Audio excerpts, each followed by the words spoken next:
Pisang adalah salah satu buah paling populer dan dikonsumsi secara luas di seluruh dunia. Setiap tahunnya, terdapat jutaan ton pisang dipanen dan dikonsumsi oleh masyarakat di berbagai belahan dunia. Seperti halnya pohon kelapa, tanaman pisang dapat tumbuh hampir di seluruh belahan dunia. Tepatnya tercatat dapat tumbuh di 135 negara di seluruh dunia, dengan negara penghasil pisang terbesar ditempati oleh India dan Cina. Meskipun sering disebut sebagai pohon pisang, pisang sebenarnya adalah tumbuhan herbal. Batangnya tidak berkayu seperti pohon, tetapi terdiri dari lapisan-lapisan daun yang saling tumpang tindih, yang dikenal sebagai pseudostem atau batang palsu. Ada lebih dari 1000 varietas pisang yang tumbuh di seluruh dunia, mulai dari pisang yang biasa kita temui di pasar-pasar lokal hingga varietas yang lebih eksotis. Setiap varietas memiliki rasa, tekstur, dan karakteristik uniknya sendiri. Pada video kali ini, Rekayasa Teknologi akan mengajak kalian untuk melihat proses pertanian pisang modern di daratan Amerika Latin seperti Ekuador dan Brazil. Walau pohon pisang dapat tumbuh di berbagai kondisi iklim yang beragam, namun untuk menghasilkan produktivitas yang tinggi dan kualitas pisang yang baik, tentu banyak kriteria atau syarat yang harus dipenuhi oleh petani pisang. Salah satunya adalah iklim. Kebanyakan pertanian pisang modern berada di daerah Khatulistiwa. Daerah garis Khatulistiwa memiliki iklim tropis dengan suhu yang hangat sepanjang tahun dan curah hujan yang cukup tinggi. Iklim ini sangat cocok untuk pertumbuhan dan produksi pisang yang memerlukan suhu stabil dan kelembaban yang tinggi.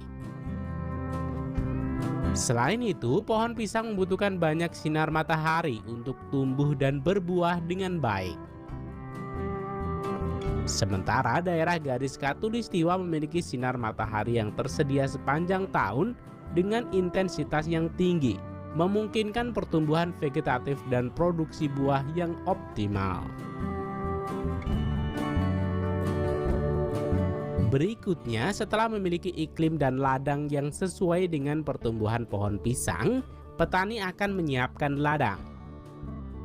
Proses penyiapan ladang meliputi pemilihan lokasi yang sesuai, pembersihan lahan dari gulma dan puing-puing, serta melakukan pembenahan tanah dengan membuat bedengan tanah dan drainase untuk membuang air berlebih saat musim hujan. Proses persiapan ladang seperti ini dapat dilakukan lebih cepat dengan bantuan alat-alat berat dalam proses pengerjaannya. Ada banyak cara untuk membudidayakan pohon pisang, dan yang paling umum dipraktekkan adalah pembibitan dengan anakan atau rimpang, karena cara ini relatif mudah dan murah dilakukan. Namun sayangnya cara ini memiliki banyak kelemahan, diantaranya adalah keterbatasan jumlah bibit karena tergantung dengan indukannya, dan juga kemungkinan penularan penyakit dan serangan hama ke tanaman baru. Kondisi ini membuat pengadaan bibit pohon pisang untuk ladang yang luas seperti ini, petani akan memilih mengandalkan bibit pohon pisang melalui kultur jaringan. Dengan teknik kultur jaringan, memungkinkan untuk memperbanyak jumlah tanaman pisang dengan cepat dalam waktu singkat. Setiap explant, potongan jaringan yang ditanam di media kultur dapat berkembang menjadi tanaman baru dalam waktu yang relatif singkat.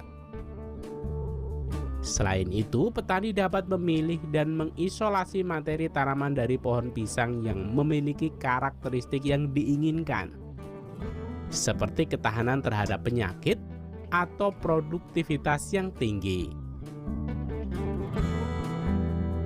Hal ini memungkinkan pengendalian kualitas genetik tanaman yang diperbanyak. Setelah bibit tanaman pisang sudah cukup besar untuk ditanam di ladang, Pekerja akan membawa bibit pohon pisang ke ladang yang sudah disiapkan.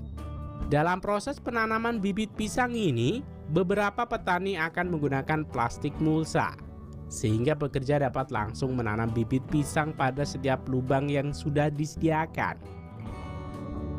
Penggunaan plastik mulsa berguna untuk pengendalian gulma dan mengurangi penguapan air dari permukaan tanah.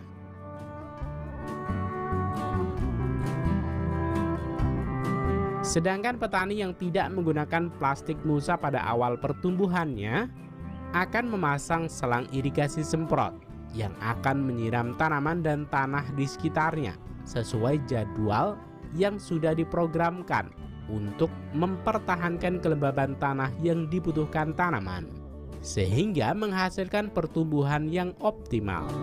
Jarak antara tanaman pisang biasanya berkisaran antara 2 hingga 3 meter dalam barisan, dengan jarak antara barisan tanaman pisang biasanya sekitar 3 hingga 4 meter. Bibit tanaman ini membutuhkan waktu 5 hingga 6 bulan hingga menghasilkan bunga pisang atau jantung pisang. Sementara penyiraman pohon pisang dapat dilakukan secara otomatis dengan sistem irigasi terintegrasi, pekerja masih harus memupuk tanaman pisang secara manual baik organik maupun anorganik sesuai dengan kebutuhan dan analisis tanah pada ladang pohon pisang.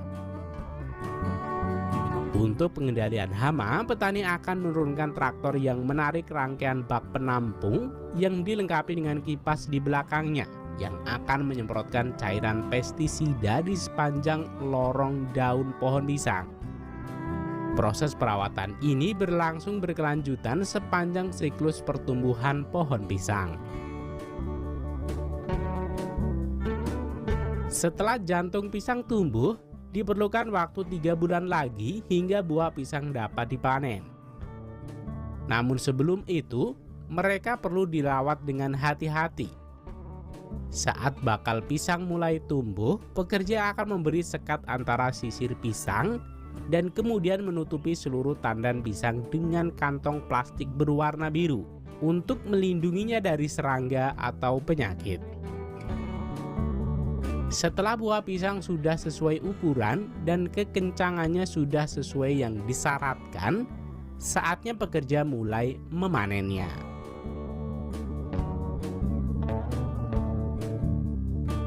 Proses ini dimulai dengan pekerja mengukur ketebalan buah pisang dengan alat yang disediakan. Berikutnya, pekerja memberikan bantalan yang lebih tebal di antara sisir pisang, menghindari benturan dan memar saat perjalanan. Proses pemetikan pisang ini harus sangat berhati-hati karena pisang mudah rusak. Pisang-pisang dari petani besar seperti ini biasanya dipetik saat mereka masih hijau atau memiliki kematangan antara 65 hingga 75% kematangan, tergantung preferensi konsumen dan jauh dekatnya pangsa pasarnya. Jika buah dipetik terlalu matang, dapat menyebabkan kerusakan selama transportasi dan memiliki umur simpan yang lebih pendek. Di sisi lain, jika buah dipetik terlalu muda, kualitas dan rasa buah mungkin belum optimal. Berikutnya, setelah tandan buah sudah dipotong dari pohon, pekerja akan mengangkut dan mengikatnya pada rangkaian cableway pemanen pisang. Transportasi pemanenan seperti ini umum digunakan di perkebunan pisang karena lebih efektif dan mengantisipasi kebun pisang yang luas yang jauh dari ruang pemrosesan atau pengepakan. Setiap mesin transportasi pisang ini dapat menarik hingga 48 tandan pisang sekaligus. Tandan ini akan diangkut dengan hati-hati dari ladang memasuki rumah pengepakan. Setelah tiba di rumah pengepakan, pekerja dengan segera menyemprotkan dengan air dan memotong setiap sisir pisang dari tandan dan memasukkannya ke kolam air untuk mencuci buah dari kotoran dan menghindari getah jatuh ke kulit pisang. Berikutnya, pisang dinilai dan dikategorikan berdasarkan ukuran dan kualitas. Pisang-pisang yang tidak cocok untuk diekspor akan disingkirkan dan dijual di pasar lokal. Sementara pisang-pisang yang memenuhi kriteria diperkecil sisirnya menjadi 6 atau 7 helai pisang per produk. Kemudian pisang-pisang ini dibersihkan sekali lagi, baru selanjutnya pekerja memberi label produk dan mengemasnya dengan box karton. Kotak-kotak ini dibawa ke gudang sebelum akhirnya dibawa ke pelabuhan untuk dikirim ke negara tujuan. Selama proses penyimpanan dan pengiriman, karton pisang ini disimpan pada suhu 13,5 derajat Celcius untuk mencegahnya matang terlalu cepat. Baru setelah box ini sampai di negara tujuan, pisang ini akan diletakkan di gudang pemasakan hingga memiliki kematangan ideal untuk bertemu para konsumen di pasar swalayan.